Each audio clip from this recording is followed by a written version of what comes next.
Welcome to the Excelsior Health Podcast. This is the podcast for busy professionals and busy parents who are looking to lose fat while building strength and ultimately transform their health. What we do, guys, on this podcast, we take the complicated, confusing, overwhelming aspects of fitness and nutrition, and we break it down to simple strategies that help you take consistent action so you can actually see results. I'm your host of the podcast, Coach Corey Fernandez. This is my lovely co-host, Coach Susie. And we are back, guys. It's been a long time since Susie's been on, but I'm happy for her to be here today. And today, guys, we have a good discussion. Recently, while I was on social media, I saw Oprah come up, and this has gone really, really viral. Her talking about what she calls the obesity gene. So I'm going to play this first right now. And pretty much what this podcast is about is, do you have the obesity gene? And is that the reason why you're maybe overweight or not getting the results that you are hoping for? I was overeating. I was standing there with all the food noise, what I ate, what I should eat, how many calories was that, how long was it going to take. I thought that was because of me and my fault. Yeah. Now I understand that if you carry the obesity gene, if that is what you have, that is what makes you overeat. You don't overeat and become obese. Obesity causes you to overeat. Right. Obesity causes you to have all of that food noise. And what the GLP-1s have done for me, and I know a number of other people, is to quiet that noise. Yeah. All these years. All right. So you guys just heard that clip. Maybe you've already saw it. Maybe it's causing you a little bit of confusion.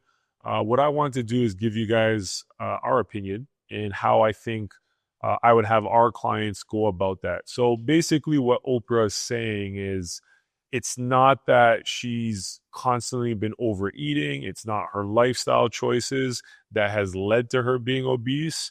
It's that she has this condition called obesity that forces her to overeat. And at the end of the day, what I'm saying is, like, guys, that is not the case. There's lots of reasons why someone like Oprah would be saying that.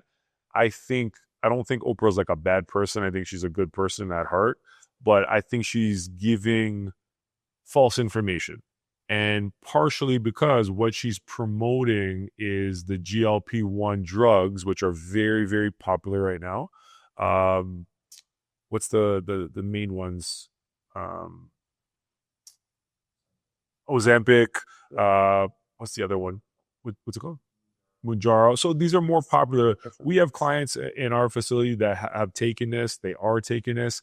And I'm becoming more on the side of, hey, some people need this. They need this to get the things going. But for the people that are taking the GLP-1 drugs, that's where it's even more important for them to practice what we preach on this podcast, which is eating quality foods, eating sufficient amount of protein, and definitely prioritizing strength training. Right? Because if you don't, you're going to see significant muscle loss. So somebody like Oprah right now, she's pushing that. And there's obviously other benefits, financially for her. But the point is like, there are successful people, there's popular people, celebrities that they're going to promote things, but it doesn't necessarily mean you should be doing that. Right? So what we want to talk about on the podcast today is, number one, is it doesn't serve you as a person to have this kind of victim mentality to say, oh my God, I was born with obesity gene. My parents gave it to me. And that is the reason why I can't change my habits, my behaviors, AKA my lifestyle. Mm-hmm. So that just doesn't make sense, right? Like, just saying that, oh, my eating habits is not the reason why I've gained weight. It's the gene that has done that. It's a victim mentality.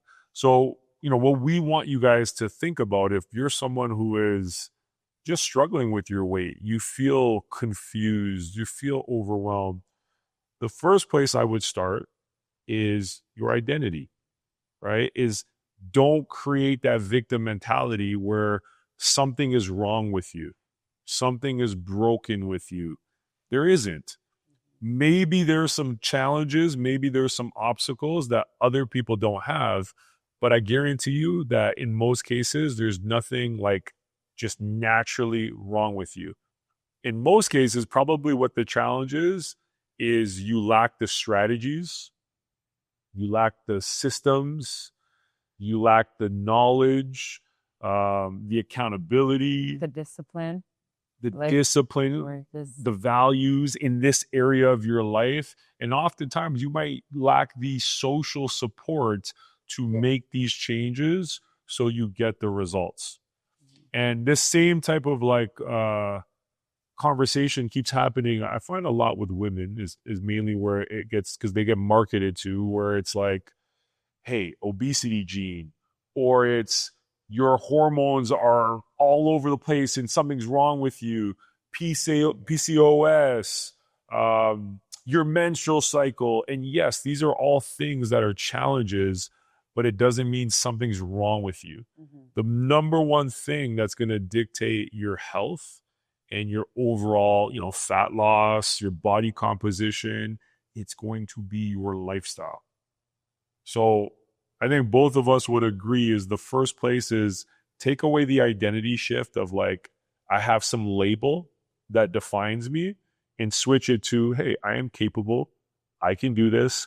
I just need the tools and the information to make these changes. Yeah. All right. So second thing that I would say is educate yourself, right? So it's either reading books, it's either, purchasing a course, it's hiring coaches like me and Susie to help kind of block out some of the information that doesn't serve you and give you the information that helps you, right? So I guess, Susie, why do you think maybe someone like Oprah would like say that, and which type of people do you think that most affects?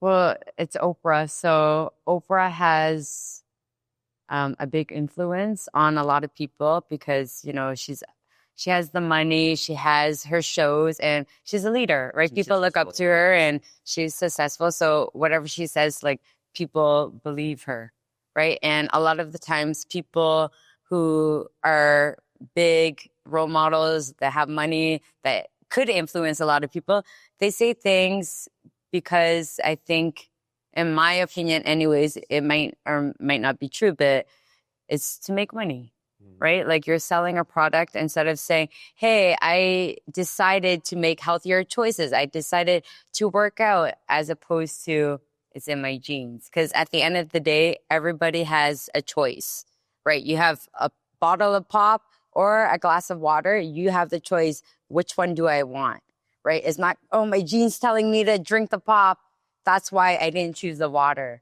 It's taking a little bit ownership and accountability of your choices. And the people who she's mainly talking to are going to be women, right? It's mainly women because I think women compared to men, we have more of an emotional eating, or right? Like, we attach food more with our emotions. Or like, probably more sensitive to like the weight. Yeah. More of like, hey, like I need to lose my weight. Like that's a big thing for a lot of women. Yeah. Slimmer. Especially like social media and, the things that people say how a woman body should look like or feel like, or right. So she's definitely, talking to women more, and we do tend to lean towards food when we are emotional, when we're happy. Everything makes us feel good when it comes to food. Just like myself, I love eating too. Like, when it is, our cycle, like, I tend to go for sweets, but either or, at the end of the day, you have a choice to choose something healthier or not so healthy. I think the main thing I heard you say that I want to reinforce is ownership. Like, that's one of our core values that we love to teach as our staff, but we like to drip it into our students as well, our clients, is extreme ownership means taking responsibility. And like, our superpower as human beings is our ability to choose. So going back to the identity piece, is it does not serve you to put this like label on yourself and say, man, I can't lose weight because something is wrong with me. Yeah. Instead, the mentality you should have is, you know what? I have control over my future. I have control over my choices, my habits. let me work on improving and making more consistent, better habits. Mm-hmm. And then over time, that's going to give you a different result. So on this podcast, I wanted to kind of say, like, you know what, strongly disagree with that. And I think it promotes a lack of personal responsibility and ownership for people. And it promotes people resorting to GLP-1 drugs instead of exhausting the initial options. Mm-hmm. So I want to be clear. I don't think there's anything wrong with people who feel like they need to take the drug. It's more just realizing that the drug is not the only thing. And it's not the thing that's going to save and like cure the gene. What's going to cure it is your identity, your values, and then more importantly, it's the actions that you take. AKA habits. Right? So you're not getting passed down these genes that are totally screwing you over for years. I think more what happens is, yes, you're getting genes and DNA from your family members and all that, but that's like 5% of what influences people's physique and their overall health. I think you would agree, if we were to look at my family, there's not people in my family that are just like athletes, like super lean, super fit. What separates myself and most of the people in my family is the lifestyle. Yeah. I've been living for years, right? So what I would say gets passed down, and that's probably a bigger influence on your results, isn't so much the obesity gene or anything like that.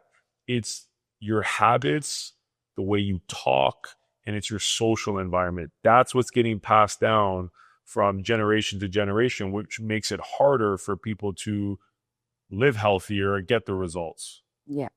How would you maybe kind of even relate it to, like, I guess our kids? Like, what are things that we don't do things that are perfect with our kids? Yeah. But I think our kids are going to be set up to have an easier way to be healthier and fitter because of certain things that we do with them. Yeah. And going back, when it comes to genes, like when we go grocery shopping, we would see overweight parents and they're definitely not eating healthy. And if you look at their kids are eating what the parents are eating. So it's not the genes, it's the lifestyle and the habits that the parents are passing down to the kids, because the kids don't really know any better. They're going to do what they see. Yeah. And if they see that their parents are eating McDonald's, the parents are going to order McDonald's for the kids all the time. And then they get used to that, and then they think it's normal. So that's the thing that gets passed down, is the habits and lifestyle from the parents, not the DNA genes. And then it also, right? The social environment, right, is when you look around in your household or just around the people you're with, and most of the people you see are unhealthy or they're overweight, that might make you feel like, oh, that's normal. Mm-hmm. Like being healthy or being fit or being lean, like that's not like my family doesn't have that. We're big boned. We're not made like that. So I just wanted to really, really like reinforce that anybody who's listening to this, is the number one takeaway from this episode is there's no gene that's making you like crazy overeat. And even if there is, I just don't think it serves anybody. Yeah. I think what you should really focus on is, okay, you know what? I have control. I have the ability to positively change my life. What are these key habits that are going to make me get results and have the weight loss that I want? All right. So me and Coach Susie, what we're going to do is just going to give you guys a couple foundational habits that we're always teaching in our program. Yeah. So you want to start with maybe like a couple foundational habits, maybe one or two off the top of your head, that anybody who's sitting this and is like, okay, yeah, you know what, Coach, you're right.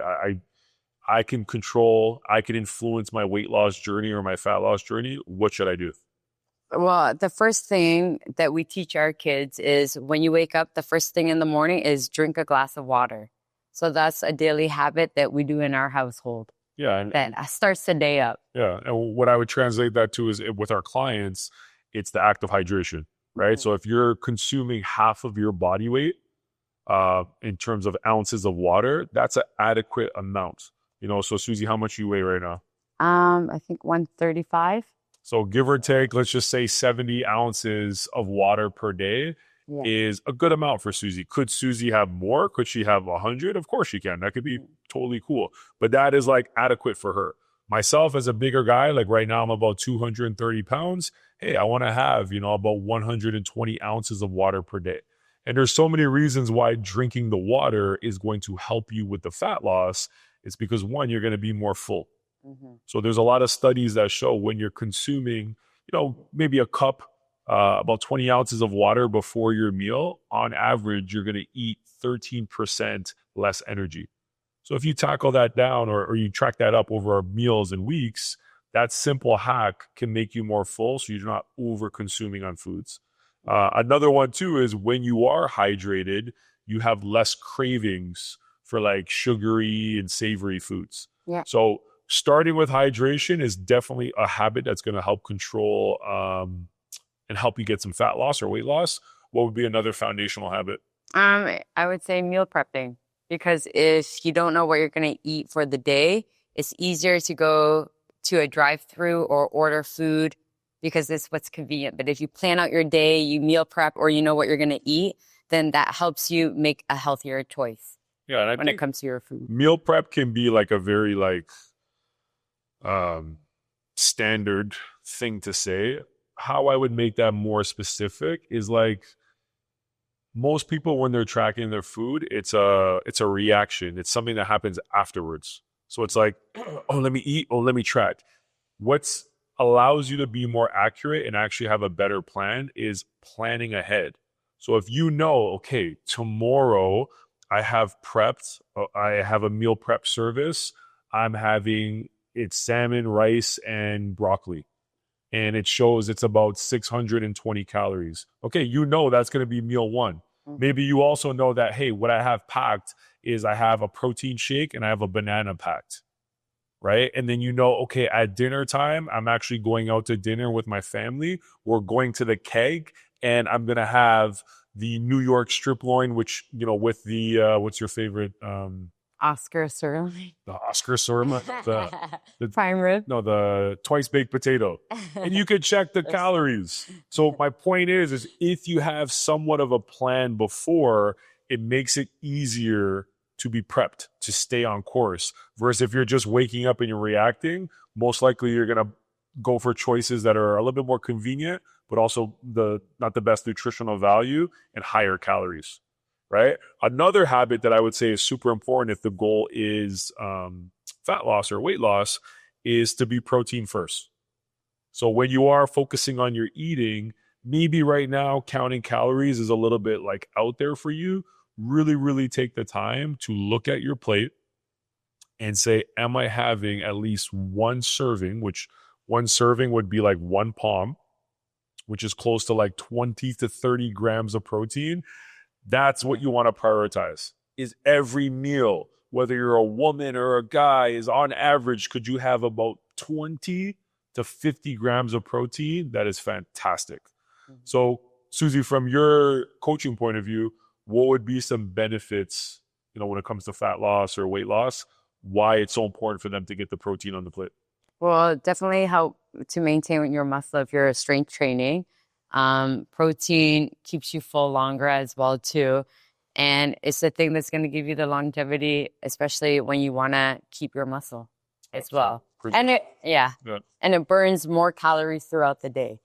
So basically, preserving your muscle, keeping you more full, right? Satiated. Yeah. And then the last one, what Susie's kind of referring to is the thermic effect of food.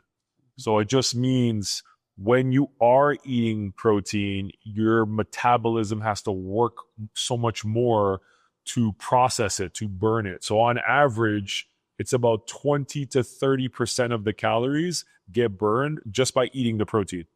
So that's a big reason why you want to be protein first. Another habit that I would say that really controls the lifestyle is like the movement.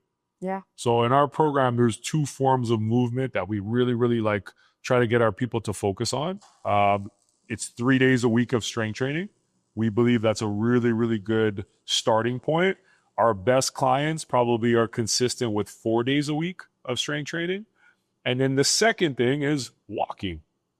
So we always try to encourage people to get steps anywhere from 30 minutes to 1 hour per day. If you're thinking about like a step count total and you're using, tools to track, 10K is a really good standard. But if you're going above and beyond 10K, that's really good.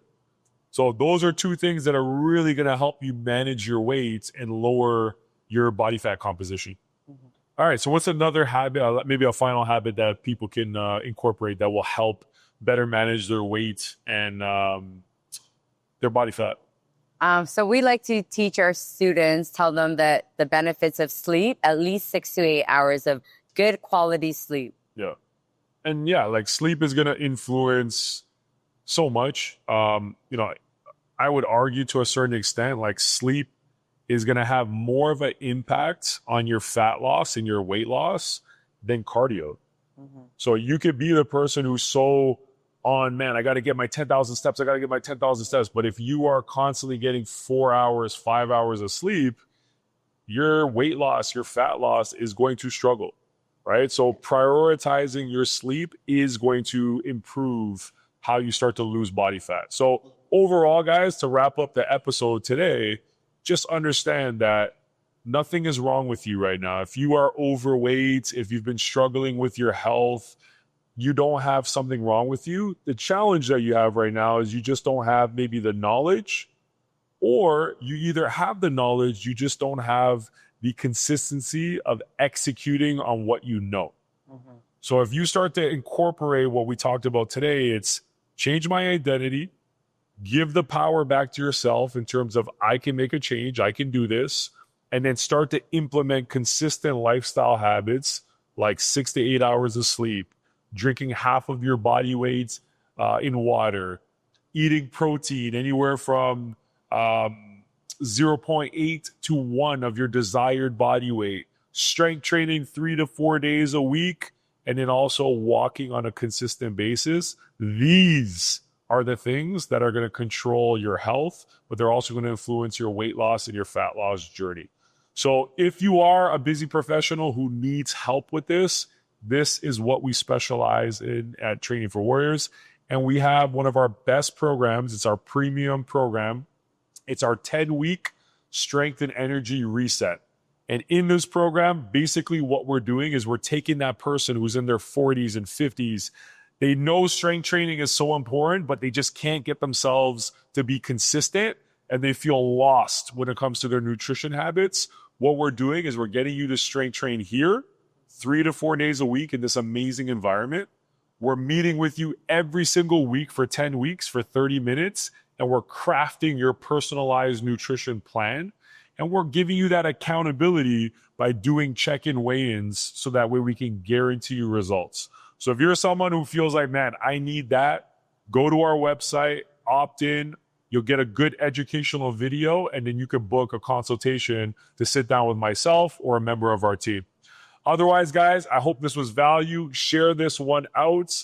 And thanks so much for supporting the podcast. And we look forward to coaching you up at Training for Warriors. I'm Coach Corey. Coach Susie. Beastie.